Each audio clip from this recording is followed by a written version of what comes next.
శ్రీమాత్రే నమ. జయ గురు దత్తాత్రేయ నమ. ఈ వీడియోలో మనం జూలై 1వ తారీఖు నుంచి 15వ తారీఖు మధ్యలో జరగబోయే పక్ష ఫలితాలు తెలుసుకునే ప్రయత్నం చేద్దాం. మరి మేషరాశి వారికి లాభస్థానంలో రాహుగ్రహ సంచారం వల్ల చాలా వరకు ఈ రాశి వారికి మిత్రుల దగ్గర నుంచి పెద్ద పెద్ద విదేశ సంస్థల నుంచి అనుకూలమైనటువంటి వార్తలు రావడం జరుగుతుంటుంది. ముఖ్యంగా ఎవరైతే ఉద్యోగ ప్రయత్నాలు చేద్దామని కానీ కొత్తగా వ్యాపారంలోకి మారదామని కానీ చూస్తున్న వాళ్ళకి చాలా వరకు రాహు సహకరించడం జరుగుతుంది. వృత్తికారకుడు ఈ రాశి వారికి దశమాధిపతి అనేటువంటి శని వ్యయస్థాన సంచారం వల్ల సాధారణంగా ఉద్యోగరీత్యా దూర ప్రాంతం వెళ్ళడం కానీ కొంతమందికి ఉద్యోగరీత్యా ట్రాన్స్ఫర్లు అవ్వడం కానీ జరుగుతుంటాయి. అలాగే వీరు ఏదైనా ఒక వ్యాపారం ప్రారంభించినా తమ వ్యాపారాన్ని విస్తరించినా ఉన్న ప్రాంతంలో కాకుండా వేరే ప్రాంతంలో అంటే దూర ప్రాంతంలో ఇన్వెస్ట్ చేయడం ఇలాంటివి జరుగుతూ ఉంటాయి. కాబట్టి వారి వారి అవకాశాలను బట్టి ఎస్పెషల్లీ మేషరాశి వారు అటు విద్యార్థులైనా అలాగే వృద్ధులైనా ఎవరైనా సరే వారి యొక్క అవకాశాలు మాత్రం ప్రస్తుతం ఏదైనా ఇన్వెస్ట్మెంట్ చేయడానికి కానీ విదేశ ప్రయాణాలు చేయడానికి కానీ చాలా వరకు అనుకూలంగా ఉండడం జరుగుతూ ఉంది. అయితే ధనస్థానంలో శుక్రగ్రహ సంచారం, ఇది కుటుంబ స్థానంలో ఉన్నటువంటి శుక్రుడు జాతకుడిని కుటుంబ సభ్యులంతా కూడా ఏదో ఒక ఎంటర్టైన్మెంట్ కార్యక్రమంలో కానీ ఏదో ఒక శుభకార్యం, వివాహం, పుట్టినరోజు వేడుకలు అటువంటి వాటిలో ఎక్కువగా పాల్గొనడం, గృహం అంతా కూడా సందడిగా ఉంటూ తరచూ ఎవరో ఒక బంధువులు మిత్రులు రావడం జరుగుతుంటుంది. ఈ సమయంలో ఒక ముఖ్యమైన వార్త ఏంటంటే గతంలో మీ కుటుంబం నుంచి దూరమైనటువంటి మీ ఆత్మీయ కుటుంబ సభ్యులు తిరిగి మీ కుటుంబంలో కలుసుకోవడం జరుగుతుంది. లేదా వివాహం ద్వారా చాలా కాలంగా దూరమైనటువంటి బంధుత్వం ఒక వివాహం ద్వారా కానీ ఏదైనా ఒక వేడుక వల్ల మళ్ళా దగ్గర అవ్వడం కానీ కుటుంబంలో తిరిగి కలుసుకోవడం కానీ జరుగుతుంది. ఎవరైతే ఎక్కువగా సినిమా రంగంలో కానీ ఫైనాన్స్ రంగంలో కానీ ఉన్న వాళ్ళకి వారి యొక్క స్థితి పెరుగుతుంది, వారి యొక్క మాటకు విలువ పెరుగుతుంది. అలాగే కుటుంబంలో ఒకరికి ఏదైనా ఉద్యోగం కానీ వివాహం కానీ జరగడం వల్ల వారికి కూడా మంచి జరిగే అవకాశం ఉన్నది. తృతీయంలో ప్రస్తుతం ఈ నెల ప్రారంభంలో గురువు మరియు రవి ఏర్పడడం జరిగింది. అంటే ఇది ఒక అద్భుతమైనటువంటి యోగం మన మేషరాశి వారికి. పూర్వపుణ్య స్థానాధిపతి అయినటువంటి ఈ సూర్యభగవానుడు భాగ్యాధిపతిగా ఉన్నటువంటి గురువుతో కలిసి 3వ స్థానంలో ఉండడం వలన జాతకుడు కంపల్సరిగా ఏదైనా దూర ప్రాంత ప్రయాణం కానీ పుణ్యక్షేత్రాలు దర్శించే ప్రయత్నం కానీ లేదంటే దూరంగా ఉన్నటువంటి మీ సంతానాన్ని కానీ లేదా మీ యొక్క పేరెంట్స్ కానీ కలుసుకోవడానికి కంపల్సరిగా ఒక యాత్ర చేయడం జరుగుతూ ఉంటుంది. అలాగే పుణ్యక్షేత్రాలు దర్శిద్దామనే మీ ఆలోచన చాలా వరకు నెరుగుతుంది. అంటే ఒక మంచి గురువు లభించడం వల్ల మీలో ఉన్నటువంటి జ్ఞానం ఇంకా పెరుగుతుంది. అలాగే మీ పెద్దలు పూర్వీకులు చేసినటువంటి పుణ్య ఫలితం మీకు దక్కుతుంది. పంచమాధిపతి అంటే మీ యొక్క సంతానం, మీ పిల్లల యొక్క భవిష్యత్తు చాలా అద్భుతంగా ఉండే అవకాశం ఉంది. ఎందుకంటే భాగ్యాధిపతి గురువుతో కలిసి 3వ స్థానంలో ఉండడం వల్ల మీ సంతానానికి మంచి ఉద్యోగం రావడం, వారికి మంచి కాలేజీలో సీట్ రావడం, ఇవన్నీ శుభవార్తలు మీరు సంతానం ద్వారా మీకు గర్వకారణంగా ఉండే అవకాశం ఉంటుంది. అలాగే మీరు ఏదైనా కొత్త విషయాన్ని ప్రారంభించాలన్నా ఒక కొత్త విషయాన్ని తెలుసుకోవాలన్నా మీ యొక్క మిత్రుల ద్వారా కానీ వ్యక్తిగతంగా మీ యొక్క మంచి ఆలోచనలతో మీ మిత్రుల్ని మంచి మార్గంలో పెట్టే ప్రయత్నం కానీ చాలా వరకు జరుగుతుంది. ఏదైనా మీ యొక్క సలహా ఇతరులకు బాగా పనిచేస్తుంది. అటు ఉపాధ్యాయ వృత్తిలో ఉన్న న్యాయవాది వృత్తిలో ఉన్న మీకు చాలా వరకు ప్రోత్సాహం లభించే అవకాశం ఉన్నది. ఇక మనకి ఇంచుమించుగా ఈ 4వ స్థానంలో బుధగ్రహం, ఇది సాధారణంగా విద్యార్థులకి చాలా వరకు వాళ్ళ విద్య మీద ఏకాగ్రత కురుగుతుంది. అలాగే మీ గృహంలో ఏదైనా కొత్త వస్తువులు ఫర్నిచర్ సమకూర్చుకోవడం, ఇంట్లోకి కావాల్సినటువంటి ఎలక్ట్రానిక్ పరికరాలు కానీ ఆధునిక పరికరాలు కానీ సమకూర్చుకోవడానికి 4వ స్థానంలో గురుగ్రహ సంచారం అనుకూలంగా ఉండడం జరిగింది. ఇక 5వ స్థానంలో రాస్యాధిపతి కుజుడు కేతుగ్రహంతో కలిసి ఉన్నాడు. అంటే మీ యొక్క నిర్ణయాలు చాలా తొందరగా తీసుకోవడం జరుగుతుంటుంది.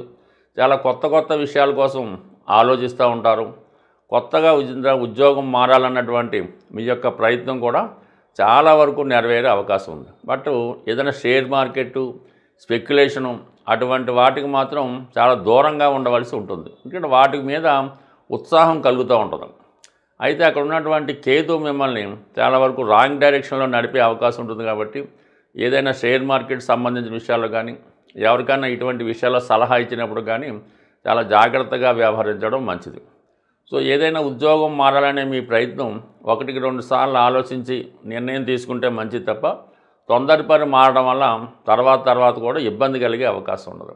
సో ఏదైనా మన మేషరాశి వారికి ఇంచుమించు గ్రహాలన్నీ కూడా 11వ స్థానం నుంచి 5వ స్థానం మధ్యన ఉండడం జరిగింది. సో దీనివల్ల ఏంటంటే ఒక విధమైనటువంటి మాలికా యోగం లాంటిది ఏర్పడినప్పుడు కూడా నెల ప్రారంభంలో ఏర్పడినటువంటి ఈ కాలసర్ప దోష ప్రభావం వల్ల చాలా పనులు అతి గట్టి ప్రయత్నం చేస్తే తప్ప సంపూర్ణంగా అవ్వడం జరగదు.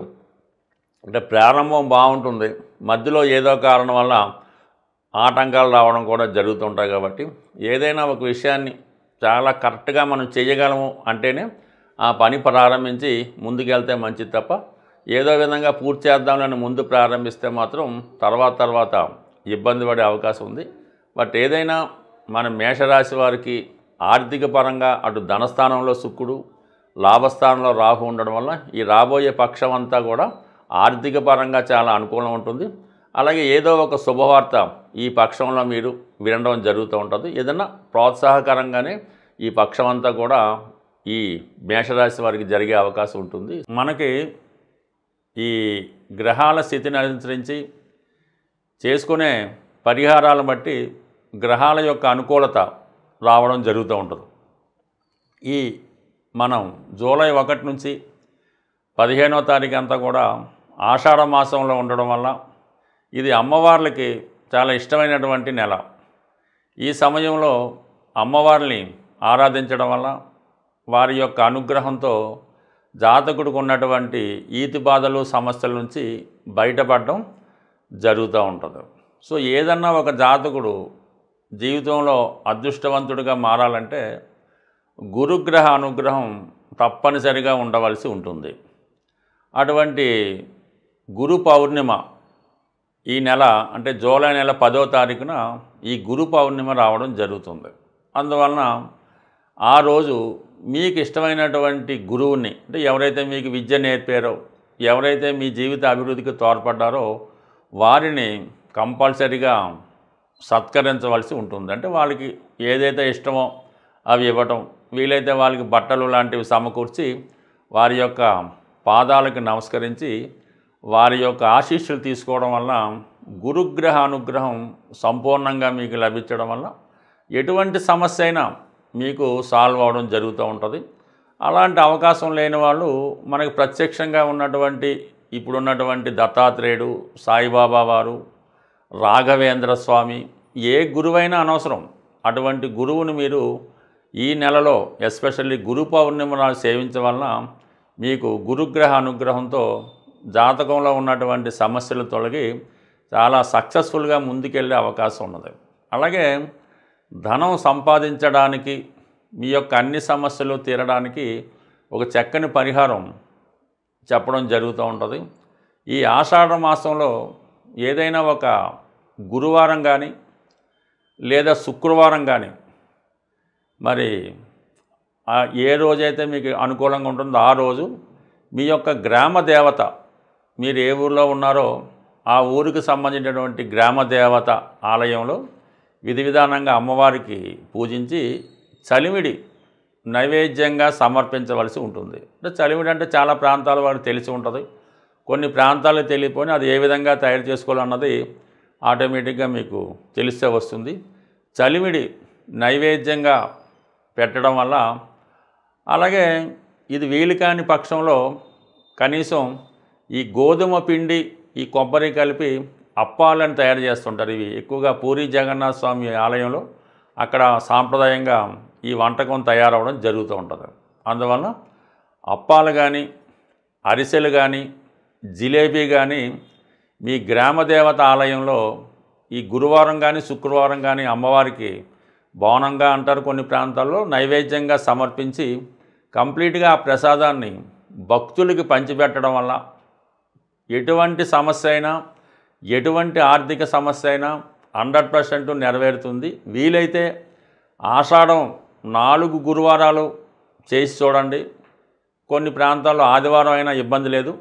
బట్ ఏదైనా ఈ రెమెడీ చేసిన రోజు కొద్దిగా నీసు మాంసాలు తినడం కానీ, మద్యం మధువు అలాంటి వాటికి దూరంగా ఉండాలి. కాబట్టి ఈ ప్రసాదం తీసుకున్న వాళ్ళు కూడా ఆ విధంగా నియమంగా ఉండాలన్నమాట. అప్పుడే ఆ ఫలితం మీకు రావడం జరుగుతూ ఉంటుంది. అందుకని ప్రసాదాన్ని కూడా ఎవరికి పడితే వారికి పంచడం అది జరగదు. అందుకని మీరు గురువారం కానీ శుక్రవారం అయితే ఈ పరిహారం పాటించడం వల్ల కేవలం మీకు 2-3 రోజుల్లోనే ఆ ఫలితం కనబడే అవకాశం ఉంటుంది. స్వస్తి.